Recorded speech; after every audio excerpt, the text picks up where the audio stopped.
Hello, my name's Harold Halfdane, and welcome to Archaeological Minecraft. I'm a former archaeologist who enjoys playing Minecraft, and I thought it would be fun to combine the two. In today's episode, we'll be talking about the Uffington White Horse.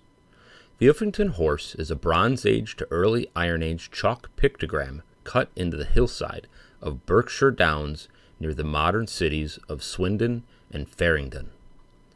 Its first historical mention was from the 12th century manuscript called The Wonders of Britain, as well as in the Red Book of Hergest, which is a medieval Welsh work of prose and poetry, which was one of the most important medieval manuscripts written in the Welsh language.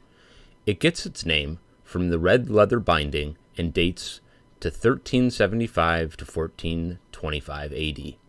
That work says, "Near to the town of Abington there is a mountain with a figure of a stallion upon it, and it is white, nothing grows upon it."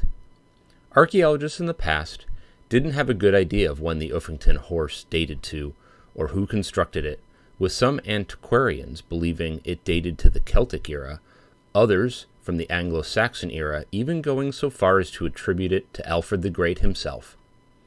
A comparative analysis was done in 1931, which compared the Uffington Horse to Celtic coinage, which also sometimes contains a horse, perhaps being the Celtic goddess Epona. Due to that analysis, it was postulated that the horse may date to around 100 BC, to match the dates of the Celtic coins.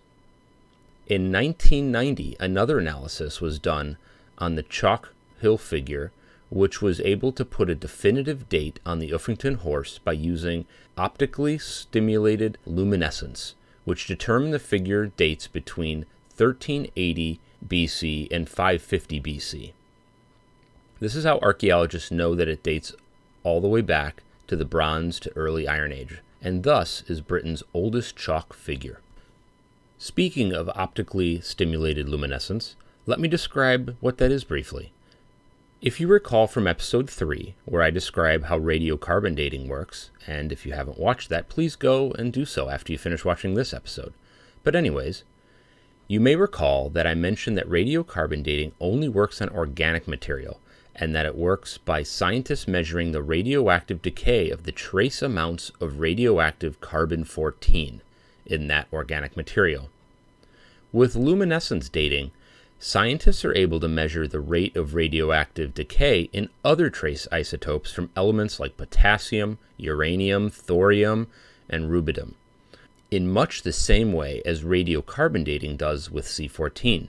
Over time, the isotopes decay, and the radiation is absorbed in various sediments, such as quartz.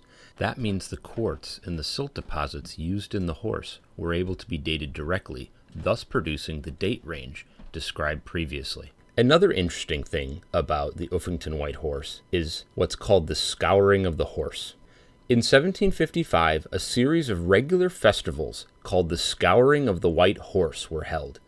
In this festival, which included sports as well as the scouring of the horse, the community would all get together and clean out all the weeds and grass within the horse, and thus renewing its appearance. This festival lasted for about 100 years, until 1857, at which time there were written records of the practice going back into the time of the Anglo-Saxons. This was also mentioned in 1736 by an antiquarian named Francis Wise, who wrote about the scouring of the horse, saying, quote, "The ceremony of scouring the horse from time immemorial has been solemnized by a numerous concourse of people from all the villages round about." The National Trust looks after the site today and revived the practice in 2009 with local volunteers. If you go to the site, please be respectful, just like you should while visiting any other site of antiquity. Sites like the Uffington Horse are 2,000 to 3,000 years old, have taken countless generations of continuous effort to protect, while unfortunately it often just takes one idiot to disrespect. Well, that's it for today. I hope you enjoyed my recreation of the Uffington White Horse in Minecraft. If you like these videos, please like and subscribe, or leave me a comment letting me know what you think.